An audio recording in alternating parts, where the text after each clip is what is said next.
नमस्कार. तर आपण आजच्या व्हिडिओमध्ये सेरेलॅक विषयी माहिती पाहणार आहोत. म्हणजे सेरेलॅक कसं बनवायचं, कितव्या मंथपासून बाळासाठी देणं चालू करायचं, बाळाचं वजन याने वाढतं का, हे कसं बनवायचं, यामध्ये कोणकोणते घटक आहेत, या सगळ्या प्रश्नांची उत्तरे आपण आजच्या व्हिडिओमध्ये बघणार आहोत.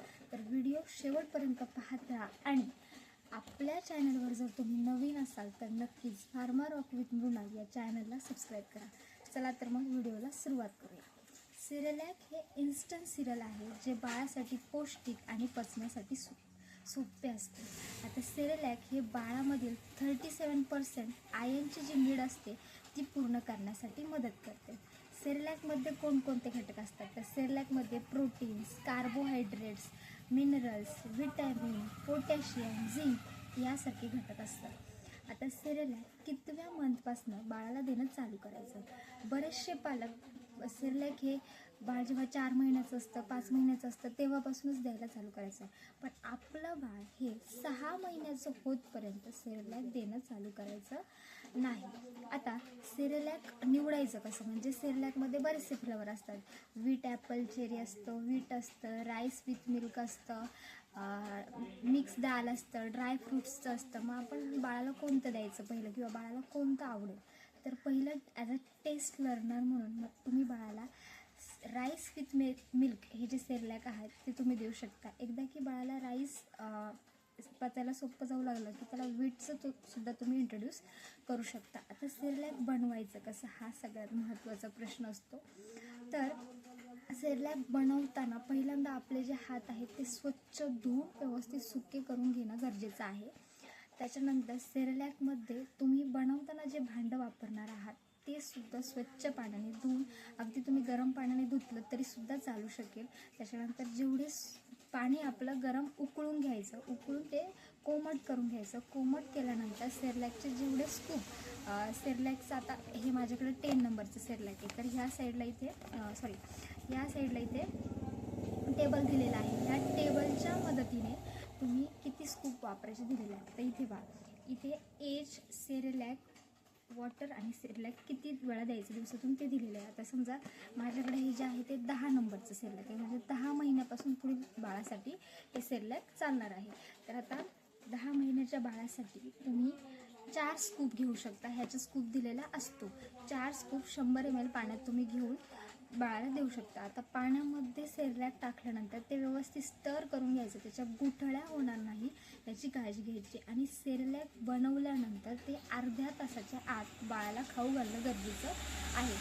आता बऱ्याचशा जणांचा असा प्रश्न असतो की मी सेरेलॅक शिजवू शकते का. तर हो, तुम्ही सेरेलॅक शिजवू शकता, पण जास्त वेळ नाही, त्याच्या गुठळ्या होणार नाही एवढी काळजी घेऊन तुम्ही ते बाळाला देऊ शकता. आता त्याच्यानंतर सेरेलॅकने बाळाचे वजन वाढते का, हा एक महत्त्वाचा प्रश्न आहे. तर नाही, सेरेलॅकने बाळाचं वजन वाढत नाही, पण बाळामध्ये जी न्यूट्रिशनल डिफिशियन्सी असते, आयर्न डिफिशियन्सी असते, ते कमी करण्याचं काम सेरेलॅकविषयी एक महत्त्वाची टीप अशी आहे की सेरेलॅक हे आईच्या दुधासाठी रिप्लेसमेंट म्हणून नाही. जसं आपलं बाळ मोठं होत जातं तसं त्याची भूक जी आहे ती वाढत जाते. त्याच्या वाढीसाठी काही घटक गरजेचे असतात, म्हणून तुम्ही सेरेलॅक बाळाला देऊ शकता. सेरेलॅक दिवसातून किती वेळा बाळाला द्यायचं, तर आता हे बाळ किती महिन्याचं आहे त्याच्यावरती ठरलेलं असतं. म्हणजे जर बाळ 6 महिन्याचं असेल तर बाळ 6 ते 8 महिन्याचं होतपर्यंत तुम्ही सेरेलॅक दिवसातून एकदा देऊ शकता. 8 महिन्याच्या नंतर पुढे तुम्ही सेरेलॅक 18 मंथपर्यंत म्हणजे 18 महिन्यापर्यंत भेटतं.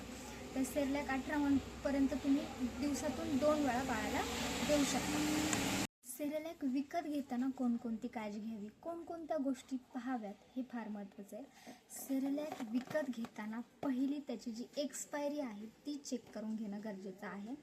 सेरेलॅक घरी आणल्यानंतर 3 आठवड्याच्या आत ते संपवणंसुद्धा गरजेचं आहे. आता सेरेलॅकमध्ये फ्लेवर भरपूर असतात.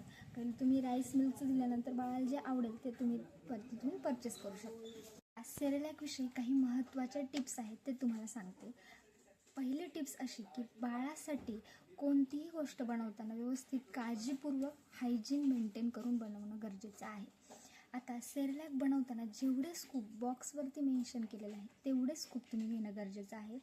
जर तुम्ही सेरेलॅक बनवलं आणि ते जास्त डायल्यूट केलं, त्याच्यामध्ये जास्त पाणी ॲड केलं तर बाळाला जे न्यूट्रिशनल घटक त्यातनं भेटणार आहे ते त्याच्यातून भेटणार नाही.